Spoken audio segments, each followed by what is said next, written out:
बारामूला में आतंकियों ने सेना की गाड़ी पर हमला कर दिया।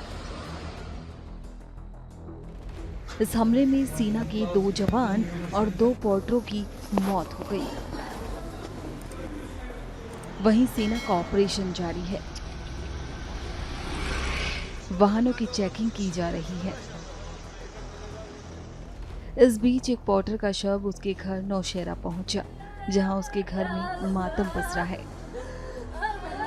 घर वालों का रो रो कर बुरा हाल है।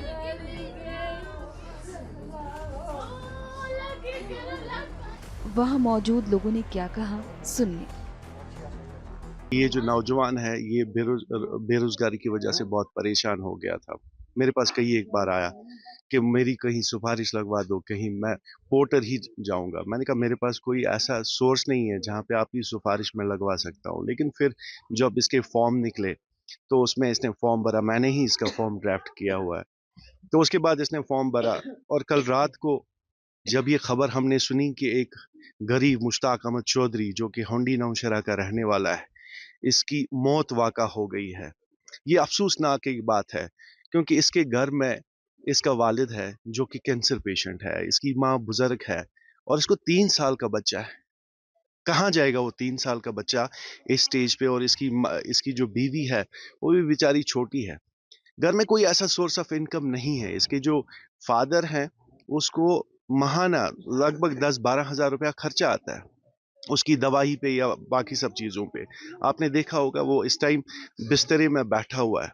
सिर्फ़ इतना बोलता है कि मुझे ये क्या हुआ? मेरे ही साथ ऐसा क्यों? तो लिहाज़ा मैं इतना बोलना चाहूँगा कि अब तो हद हो गई। वही जानता है जिसके घर से उसका बेटा निकलता है, जो घर वीरान हो जाते हैं, वही इस चीज़ की पेन समझ सकता है। तो इस वक़्त इसकी हालत क्या है? घर में कोई सोर्स ऑफ इनकम नहीं है, कुछ भी नहीं है। तो मैं हुकूमत को भी इसके साथ-साथ ये कहना चाहूँगा कि जनाब इंसाफ की ज़रूरत है। इसका घर इस वक़्त उजड़ गया है। घर में कोई सहारा बाकी नहीं रहा है। इसके घर के बारे में, इसके बाप के बारे में थोड़ा-सा ख़्याल रखें, जो कि एक कैंसर पेशेंट पिछले 2 साल से है। कल रात 2 दिन पहले वो हॉस्पिटल में एडमिट था, जहाँ पे उसको ब्लड चढ़ाया गया। तो मेहरबानी करके इंसाफ करने की ज़रूरत है, और क्या बोल सकते हैं, क्योंकि ये ऐसा ही सानिया है। ऐसे वाक़ात नहीं होने चाहिए थे, जो हर रोज़ हो रहे हैं।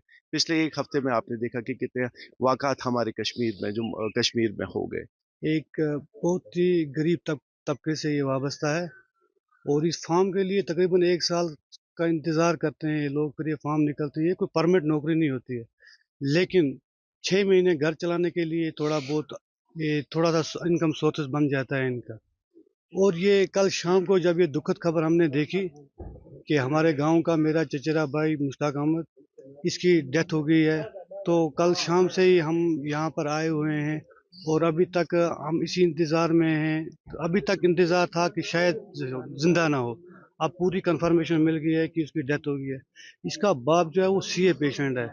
दिन में उसको 2000 का या 1 महीने में 15-20 हज़ार का उस पर खर्चा आता है। कल शाम को वो बारामूला से आया, अस्पताल से खून ब्लड उसका जो है वो कम होता जा रहा है। ब्लड भरवाने के लिए उसको भेजा गया था और जब वो घर पहुंचा तो घर में पहुंचते ही ये दुखद खबर आई कि उसके बेटे की मृत्यु हो गई है।